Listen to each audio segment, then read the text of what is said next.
Assalamualaikum warahmatullahi wabarakatuh. Jumpa lagi bersama saya Adi di channel Ngulik Sejarah. Dan pada video kali ini saya akan kembali lagi membacakan suatu kisah misteri. Kali ini berjudul tentang sebuah kisah misteri ritual penyempurna ilmu hitam. Cerita kali ini ditulis oleh Manavila, yang nantinya kalian juga bisa mengunjungi thread beliau secara langsung. Yuk, daripada kita lama-lama, daripada kita penasaran juga bagaimana sih kisahnya, mari kita langsung saja menuju ke ceritanya ya teman-teman. Perhatikan baik-baik, karena ceritanya akan segera saya mulai. Namun sebelum itu, saya sarankan untuk kalian semua ya teman-teman, untuk mendengarkan video kali ini dengan earphone terbaik kalian, agar kalian mendapatkan kualitas audio yang jauh lebih baik. Yuk langsung saja kita mulai ceritanya.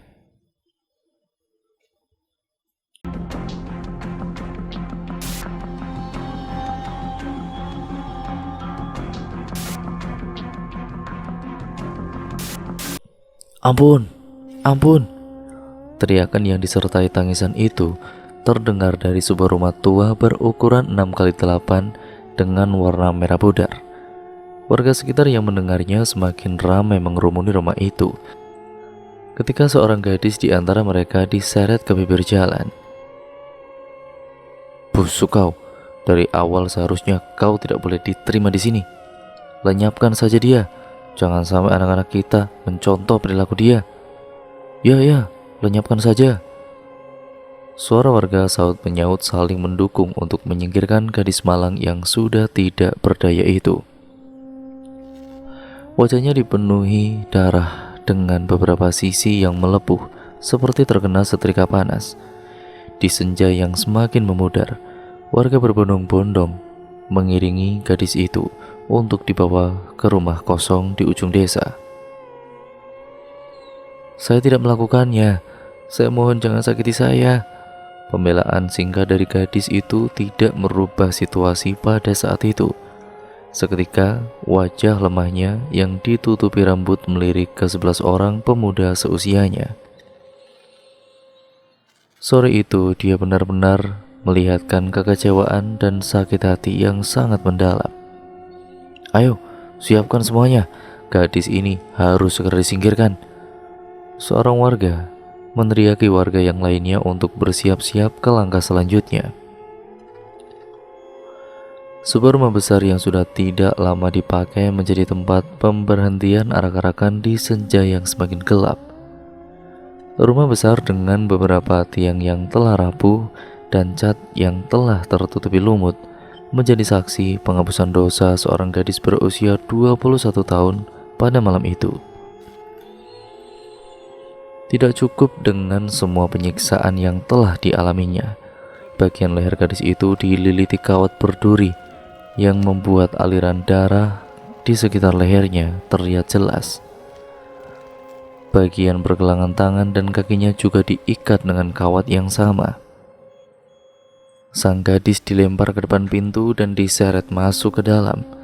Dengan tubuh yang semakin lemah dan pandangan yang berangsur memudar, gadis itu menyempatkan melihat sekeliling ruangan yang menjadi tempat istirahatnya untuk beberapa minggu. Malam itu ia menyadari bahwa hidupnya sebentar lagi benar-benar akan berakhir.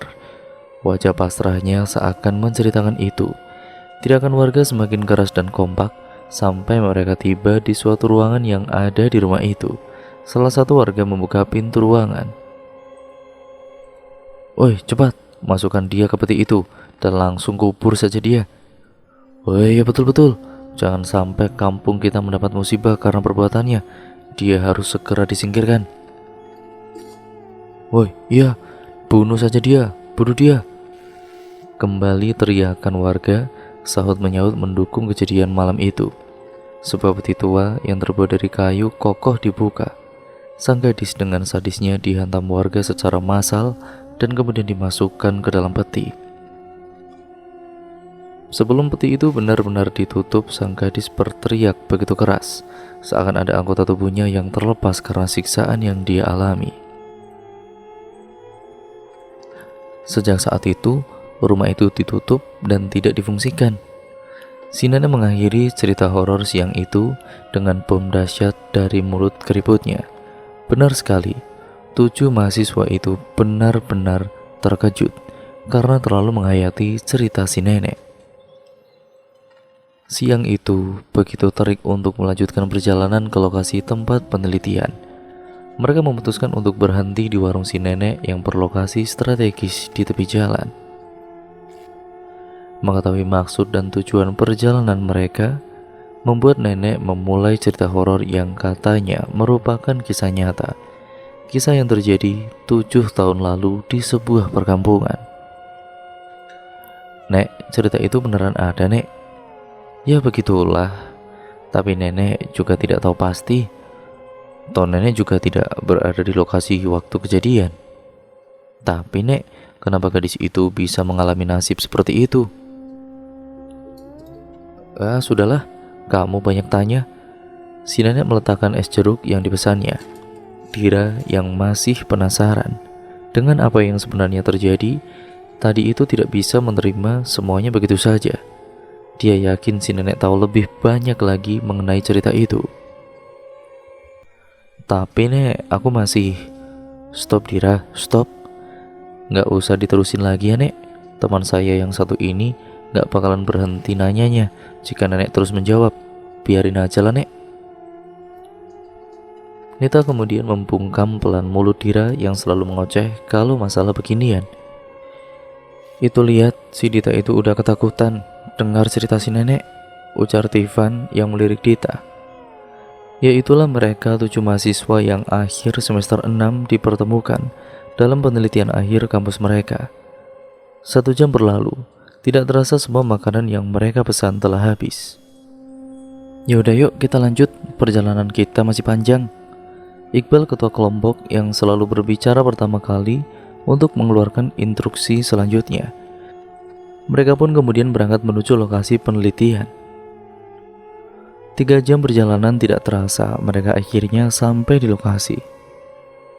Ini lokasi kita. Ih, masa iya dekil? Kalau dilihat dari petunjuknya sih, iya Fah. Ringkas Iqbal menjawab pertanyaan Ulfah, gadis kaya raya yang merupakan anak tunggal di keluarganya. Gak apa-apa Fah, kan ada Adam. Selama ada Adam, semua akan beres. Dengan gagahnya si Ucok, dengan logat medannya, menampakkan kesombongannya di depan mereka. Alah, omong kosong. Mereka meneriaki Adam serentak. Mereka kemudian memarkirkan mobil mereka di salah satu rumah warga dan mulai berjalan menyusuri perkampungan itu. Sepi, seperti tempat tidak berpenghuni. Perkampungan yang ditumbuhi ribuan pepohonan liar di tepi jalan menambah suasana horor di kampung itu. Sepanjang perjalanan, kurang lebihnya 1 kilometer, mereka hanya menemukan 9 rumah warga. Tidak ada tiang listrik dan juga lampu yang menerangi jalanan. Ini sudah pasti akan sangat-sangat gelap jika malam sudah datang. Tidak banyak yang mereka lihat sepanjang perjalanan di kampung itu. Yang jelas, apa yang mereka teliti pastinya ada di sini. Lama menyusuri perkampungan, akhirnya mereka sampai juga di tempat yang cukup ramai sekali. Rumah Pak Lurah di perkampungan itu, yaitu Pak Anwar. Betul ini tempatnya? Ulfa berbisik menyikut Nita pelan. Berdasarkan peta sih, iya. Nita membentangkan peta di hadapan yang lainnya. Selamat siang Pak. Ketua kelompok memulai percakapan. Siang. Ini mahasiswa yang mau penelitian di perkampungan ini ya? Ayo masuk. Pak Anwar menyambut mereka dengan ramah. Mereka bertuju mengikuti langkah Pak Anwar yang mengajak mereka masuk ke rumahnya. Daerah ini benar-benar perkampungan. Beberapa dari mereka sempat melihat handphone beberapa kali. Daerah ini belum mendapatkan perhatian lebih. Terima kasih sebelumnya ya Pak. Jadi maksud kedatangan kami ke sini ya Pak, untuk 40 hari ke depan kami berencana melakukan penelitian di perkampungan ini Pak. Jadi rencananya meminta izin dan juga memohon bantuan untuk tempat tinggal. Maksud kamu seperti itu? Pak Anwar langsung memotong penjelasan Iqbal spontan. Iya Pak. Jawaban Iqbal gagu karena merasa divonis tidak sopan. Beberapa tahun yang lalu juga sudah ada mahasiswa yang melakukan penelitian di sini. Jadi Bapak udah tahu alur pembicaraannya. Mohon maaf sebelumnya ya Pak, merepotkan. Ya bisa kami memastikan tempat tinggal kami hari ini Pak. Karena rencananya minggu depan kami mau memulai penelitian kami Pak. Dira mempertegas lagi maksud perbincangan mereka. Oh bisa-bisa, mari ikut saya, Pak Anwar menjawab lugas sambil berdiri memimpin perjalanan mereka ke sebuah rumah yang tidak jauh dari rumah Pak Anwar. Menghabiskan waktu perjalanan kurang lebih 15 menit. Tidak sadar mereka telah meninggalkan keramaian dan mulai menyusuri jalan setapak yang dihiasi pepohonan. Tidak ada rumah warga dan tidak ada pencahayaan untuk malam hari. Ini dia rumahnya. Maaf, Bapak tidak bisa memberikan rumah yang bagus untuk kalian karena kondisi perkampungan yang ya seperti yang adik-adik lihat tadi lah. Pak Anwar membukakan pintu rumah itu dan mempersilahkan mereka masuk. Beneran, gak ada rumah lain nih? Dita tidak mau tinggal di sini ah. Rasa takut mulai menghampiri Dita ketika melihat rumah tua besar yang jelas sudah lama sekali tidak pernah dihuni. Sudahlah Dit, tenang saja, kita akan bersama, gak bakalan ada apa-apa kok. Tivan mencoba menenangkan Dita. Terima kasih Pak, ini sudah lebih dari cukup. Jika sedikit dibersihkan, ini akan terlihat sangat nyaman. Dira menyapa ramah Pak Anwar melalui ucapan terima kasihnya. Kalau mau lihat sekeliling boleh. Ya mau nanti ada kebutuhan apa yang rasanya perlu dibawa kan Bapak tunggu di luar ya. Rumah yang akan mereka huni benar-benar kumuh dan juga rapuh.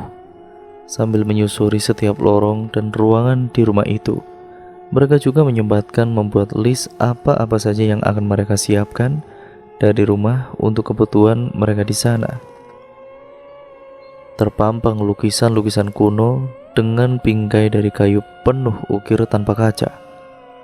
Wah, lukisan antik ini Mak. Adam bersuara melihat salah satu lukisan yang menurutnya benar-benar menarik. Mencoba untuk melihat lukisan itu lebih dekat. Hei, Cok, jangan sembarangan kamu. Ini rumah orang, bukan rumah kita. Jangan asal sentuh saja. Ulfa mengingatkan Adam sambil memukul lengannya pelan. Guys, coba lihat ini. Nita menunjuk sebuah foto keluarga yang terletak di ruang belakang. Kayaknya rumah ini benar-benar sudah lama gak dihuni ya. Benar-benar ini terlihat rapuh. Nita menambahkan, kata orang Medan nih ya, rumah tua yang gak pernah dihuni lagi bukan berarti gak ada penghuninya. Setiap bangunan pasti ada penghuninya. Jika tidak manusia, berarti... Stop. Apaan sih Dam? Gak usah ngaco deh. Dita mencoba menghentikan ocehan Adam.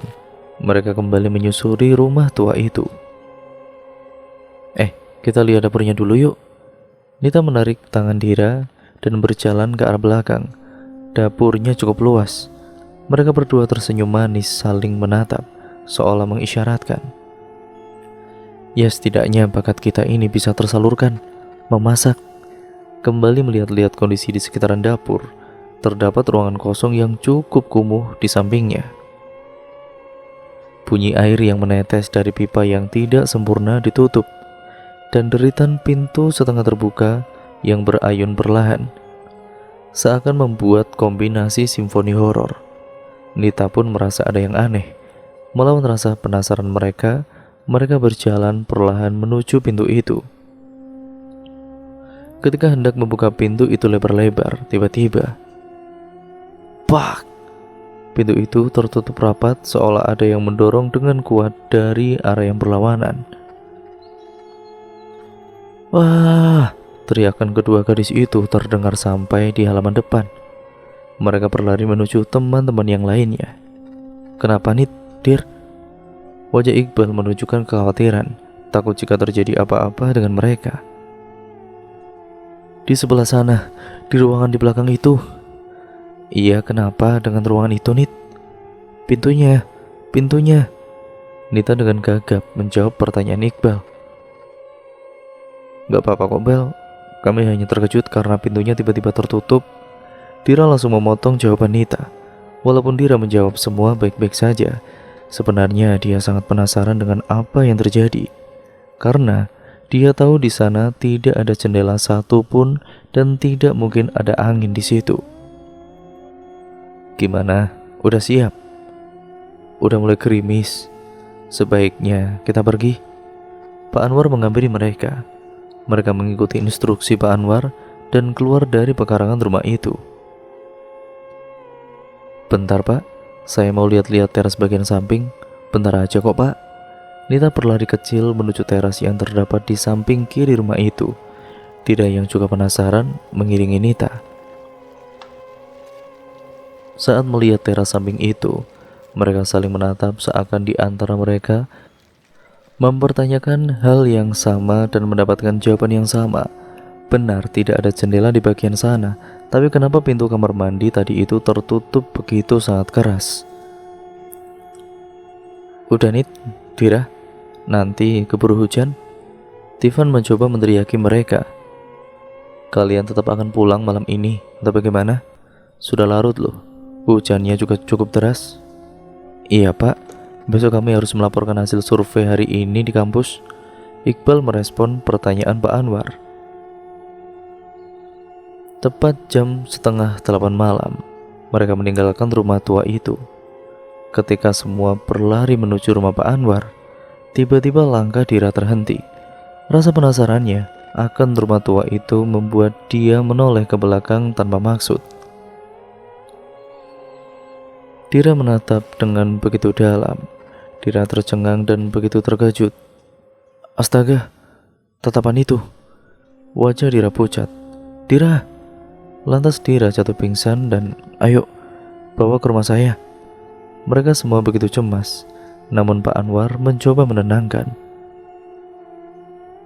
Sampai singkat ceritanya, semua keperluan untuk 1 bulan selama penelitian telah mereka siapkan.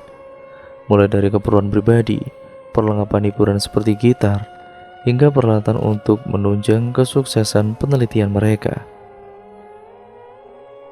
Come on guys, semoga langkah awal kita ini membawa keberhasilan untuk kuliah kita. Iqbal menyemangati teman-temannya yang sudah berkumpul di rumah Ulfa. Semua peralatan mereka masukkan ke dalam mobil dan perjalanan mereka pun akhirnya dimulai. Segala kebutuhan yang mereka butuhkan untuk 1 bulan selama penelitian benar-benar sudah mereka siapkan. Tidak terasa 3 jam telah berlalu. Akhirnya mereka sampai di perkampungan yang mereka tuju.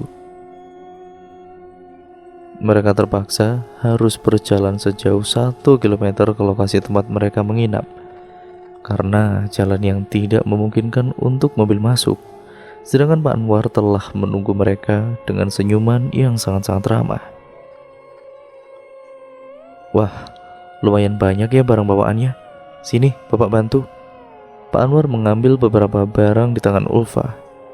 Terima kasih, Pak, jawab Ulfa sambil berhenti karena ngos-ngosan. Nah, silakan dinikmati tempat tinggalnya ya adik-adik. Jika ada bantuan silakan panggil saja Bapak. Pak Anwar mohon pamit setelah mengantarkan mereka, sekaligus memberikan kunci rumah dan kunci beberapa ruangan di rumah itu. Iya Pak, terima kasih ya Pak. Ada menjawab seruan Pak Anwar dan kemudian menyalami tangannya yang diikuti oleh teman-temannya yang lain. Iqbal membuka pintu depan. Beberapa kali mencoba membuka pintunya, tapi tidak berhasil. Hampir 20 menit mereka menghabiskan waktu hanya untuk membuka pintu depan rumah, tapi tidak kunjung terbuka. Ah, belum lagi tinggal udah kayak gini di pintu. Dobrak aja deh, Dam. Ulfa kesal karena udah menunggu cukup lama untuk sebuah pintu, sedangkan tangan dan pipinya sudah bengkak-bengkak digigiti nyamuk di sana. 15 menit berlalu, tapi pintu itu juga belum terbuka. Aduh, bikin kesel aja nih pintu. Adam langsung dobrak aja, Dam. Hanya dengan hitungan detik, Ulfa kembali mengoceh karena pintu itu. Tiba-tiba sebuah pot bunga yang bergantungan tali jatuh secara beruntun, membuat mereka semua terkejut. Astaga, apa-apaan sih ini? Dita langsung histeris karena kejadian itu. Serentak mereka langsung melirik ke arah 3 buah pot bunga yang benar-benar hancur karena terjatuh. Udah gak apa-apa, Dit. Ini karena talinya udah lama. Nyantai aja. Tiffan kemudian mencoba menenangkan Dita sambil menghampiri pot-pot itu. Nah, pintunya kebuka. Adam berseru memecahkan suasana yang menegangkan itu. Ya udah, ayo masuk. Jangan lupa barang-barang kita dimasukin juga yo. Dira menyeru kepada yang lain sembari menggenggam tangan Dita yang masih ketakutan. Ada 3 kamar di rumah itu. Iqbal, Tiffan, dan Adam berada di kamar yang paling depan. Sedangkan Dita, Anit, dan juga Dira serta Ulfa memilih di kamar bagian tengah karena agak besar. Sedangkan kamar yang paling belakang tidak mereka tempati dan dijadikan sebagai tempat untuk meletakkan barang-barang. Semua barang-barang bawaan mereka sudah mereka susun serapi mungkin. Tentunya di sore itu mereka juga harus melakukan gotong royong untuk membersihkan rumah. Ulfa, Fah, ada apa? Adam teriak-teriak. Ulfa berlari dari belakang menghampiri Adam karena takut terjadi apa-apa. Kenapa foto keluarga ini kamu taruh di sini? Menurut aku foto keluarga untuk ruang tamu cukup yang ada di dinding saja. Macam mana kamu ini, Fah? Ulfa mencoba mendekat ke arah Adam dan memperhatikan foto keluarga itu. Loh, ini bukannya foto keluarga yang aku taruh di TV tadi? Kok ada di sini? Ulfa bingung harus berkata apa. Ya udah nggak apa-apa lah. Menurut aku ini ya cukup bagus di sini kok. Kita taruh aja foto keluarga ini di sini. Ya udah, terserah kamu aja lah, Dam. Ulfa kembali ke belakang mengambil ember yang ditinggalkan. Ketika kembali ke tempat kerjanya di sekitaran televisi, Ulfa ini kembali melihat foto keluarga yang tadi sempat dia perdebatkan dengan Adam. Loh, kok ini foto ada lagi di sini? Tuh anak, apa maunya coba? Ulfa bergumam mengutuk Adam yang dianggapnya itu tidak konsisten. Di bagian belakang, Iqbal dan juga Dira juga tengah asik-asiknya melaksanakan tugas mereka. Setelah selesai membersihkan bagian dapur, Iqbal dan juga Dira beralih ke kamar mandi. Kamu kenapa, Dir? Iqbal yang melihat gerakan Dira terhenti bertanya karena heran. Dira. Iya Bal. Dira tersadar setelah Iqbal menepuk pundaknya. Kamu itu mikirin apa? Sampai enggak dengar aku manggil? Enggak Bal. Yuk kita lanjut bersih-bersihnya. Dira terpikir tentang apa yang pernah dialaminya di kamar mandi itu bersama Nita. Juga apa yang dia lihat ketika mereka mau pulang di survei rumah hari pertama. Tapi Nita masih merahasiakan itu dari Iqbal dan teman-temannya. Mereka menyikat setiap dinding dan lantai kamar mandi. Tidak lupa air bak yang tidak layak pakai itu juga mereka kuras. Ketika menguras bak mandi, Dira tidak sengaja menemukan sebuah cermin sebesar telapak tangan berbentuk bulat telur. Dengan bingkai hitam tidak beraturan penuh dengan ukiran unik dan dilengkapi dengan pegangan, Dira mengambil cermin itu, memperhatikan dengan seksama. Unik? Kata itu terucap dari mulutnya yang tipis. Dira tersipu kagum. Apaan itu, Dir? Oh, ini Bal. Aku menemukan cermin ini di dalam bak mandi. Unik banget. Buang aja, Dir. Udah lama juga dan juga kusam kok. Enggak Bal, aku menyukainya kok. Dira tersenyum sambil menatap kaca itu. Ada hurufnya. Iqbal mengambil cermin itu dari tangan Dira seraya melihatkan bagian belakang cermin itu. LRS? Apa ya? Mungkin aja kode dari produksi barangnya kali, Dir. Iya mungkin, Bal. Benda yang ditemukan Dira di dalam kamar mandi itu sepertinya telah menjadi benda kesayangannya. Dia berniat untuk menyimpan cermin itu. Setelah selesai membersihkan semua sisi rumah, saatnya mereka untuk bersih-bersih kamar. Ulfa, Dira, dan juga Dita sibuk dengan kamar mereka. Sedangkan Tivan, Iqbal, dan juga Adam juga sibuk dengan kamar mereka. Lampu kamar itu tidak bisa difungsikan karena kehabisan daya. Terpaksa mereka membereskan kamar dan baju-baju mereka dalam keadaan gelap.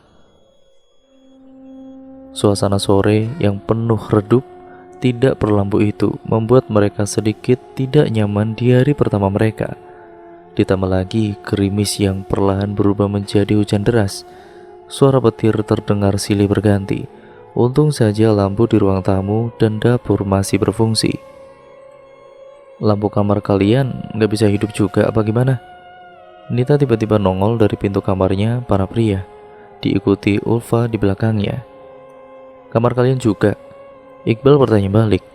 Terus gimana? Berani kan tidur gelap-gelap? Ada menyambung pertanyaan Iqbal. Berani kok, Bal, tenang aja.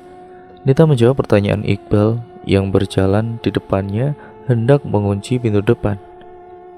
Ya beranilah Ucok, Ulfa menjawab judes. Pokoknya kalau ada apa-apa panggil Abang Ucok aja ya. Siapapun yang mengganggu kalian akan Abang Ucok hadepin. Mau kalah cengking, para preman atau penghuni rumah ini sekalian akan Bang Ucok singkirin. His, Adam, Pamali tahu nggak? Nita menepuk kepala belakang Adam. Haha, aku nggak percaya yang begitu wanit. Kalaupun mereka ada, kok mereka nggak kelihatan sampai-sampai sembunyi pas kita datang? Wah! Tiba-tiba pintu bagian depan terbuka begitu keras. Mereka serentak mengalihkan pandangannya ke arah pintu itu. Pandangan mereka tidak lepas dari sosok yang berdiri di depan pintu yang terbuka. Pandangan penuh ketakutan. Guys, itu siapa? Sosok itu berjalan perlahan menuju ke arah mereka yang terlihat begitu tegang. Kenapa lampunya kok nggak dihidupin? Yah, Pak Anwar. Nita mengurut dada lega. Loh, mukanya kok pada tegang? Ini bapak mau balikin kunci satu lagi. Kebetulan kunci pintu depan kan ada 2. Kita pikir tadi bapak siapa gitu, Pak. Bikin kaget aja, Pak. Ada mendesah lega. Ya udah, silakan kalian istirahat, pasti capek kan? Mereka kembali ke kamar masing-masing setelah Pak Anwar pergi. Malam itu mereka memilih tidur lebih cepat karena pagi-pagi harus bangun untuk silaturahmi dengan warga setempat. Esok paginya, selamat pagi Bapak, Ibu. Sapaan ramah dari Dira dan Dita kepada para pekebun sawit yang tengah membersihkan kebunnya. Pagi itu mereka awali aktivitas dengan olahraga pagi, berkeliling kampung, sekalian lihat-lihat kondisi sekitar. Suasana pagi itu cukup cerah sekali untuk memulai aktivitas mereka di kampung itu sebagai mahasiswa yang melakukan penelitian demi tugas akhir mereka.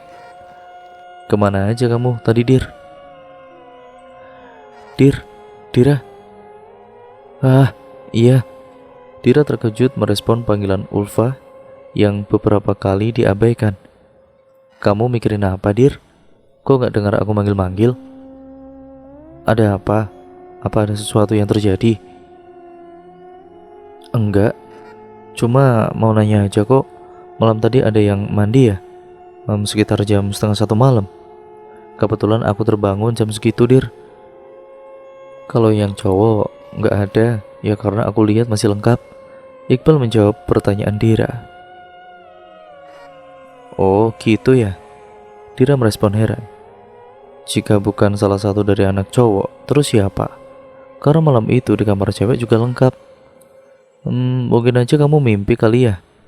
Dira mencairkan suasana yang mulai menegang.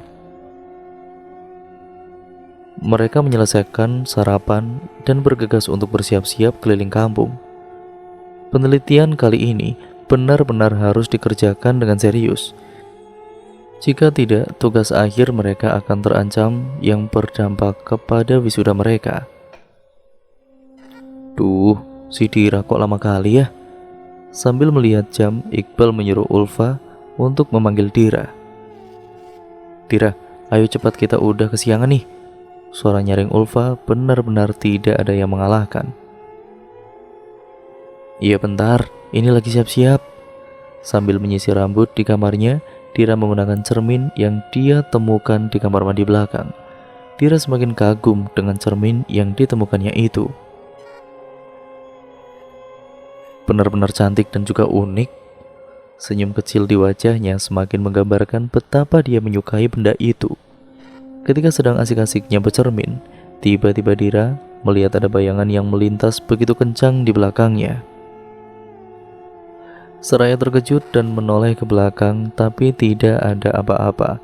Dira merasa ada yang aneh, tapi tidak begitu menghiraukannya. Sadar akan waktu, Dira kembali bergegas untuk bersiap-siap. Ketika sedang asik-asiknya bercermin, kembali Dira ini melihat ada bayangan yang melintas begitu kencang di dalam cermin. Dira terkejut. Perlahan dia menggeser cerminnya ke arah bayangan itu datang. Dia tidak melihat apa-apa. Kali ini Dira merasakan takut. Kamar kecil yang begitu kusam itu terasa tidak bersahabat baginya. Tanpa pikir panjang, Dira ini mengambil semua berkas yang dia butuhkan untuk penelitian mereka. Ketika mempersiapkan semua berkas, Dira mendengar suara aneh tepat di luar dinding kamarnya. Ulfa, Nit, Dita, teman-teman, ini gak lucu ya? Walaupun yakin bahwa ini bukan ulah dari teman-temannya, Dira ini mencoba menghibur diri, menganggap bahwa itu adalah kerjaan teman-temannya yang usil. Suara itu terdengar semakin keras. Suara seperti orang yang menggaruk dinding menggunakan kuku-kukunya. Siapa di luar? Gak lucu ya? Rasa takut Dira semakin bertambah ketika suara itu semakin dekat ke arah pintu kamarnya.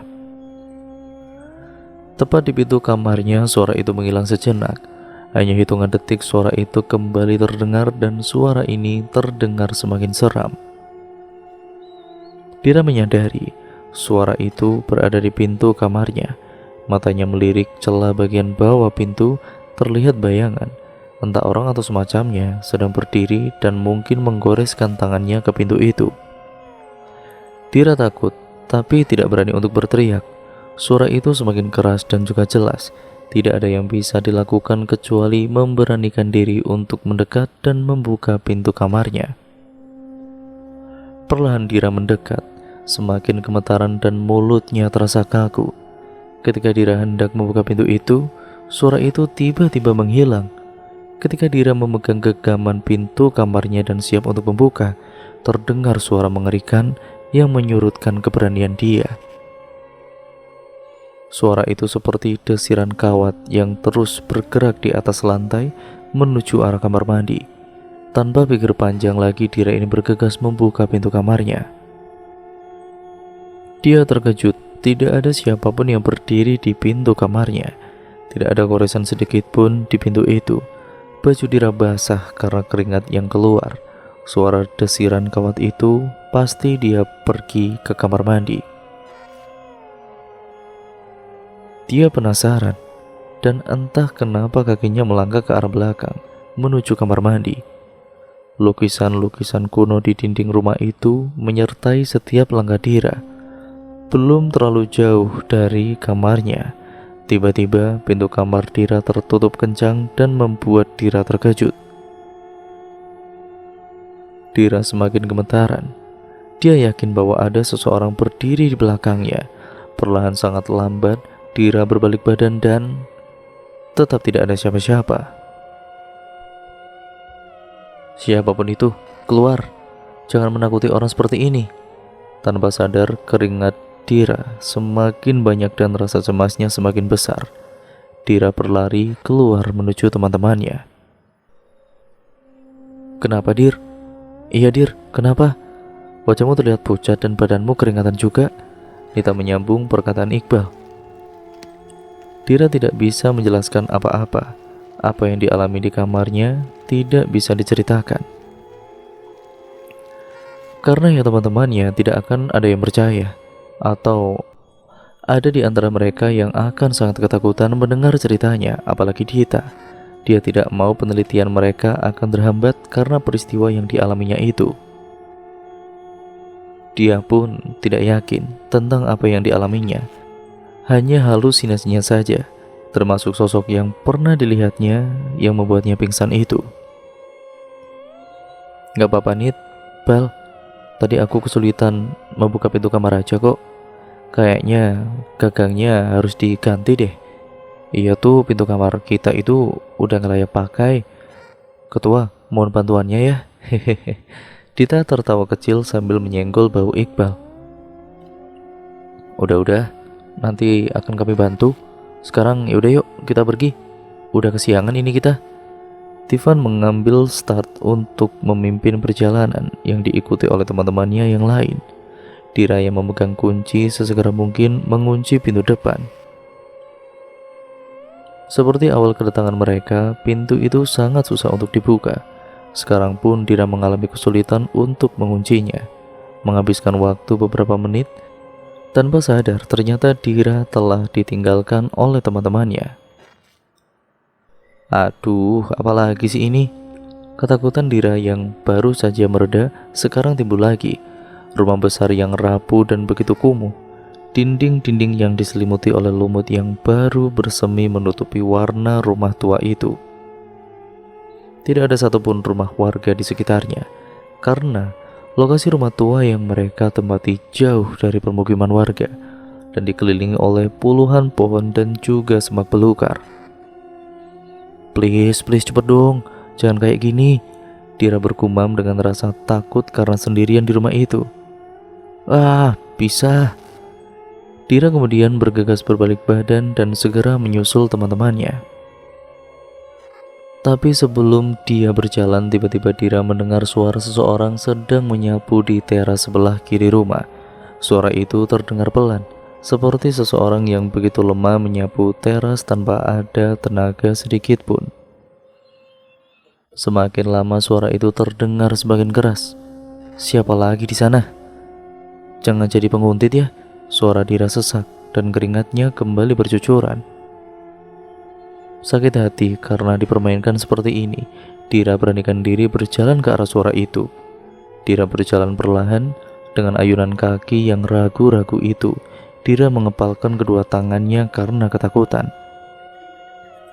Sampai di persimpangan teras tempat suara itu berasal, Dira sempat ragu, tapi ia berpikir semua ketakutannya takkan terjawab jika ia tidak memberanikan diri.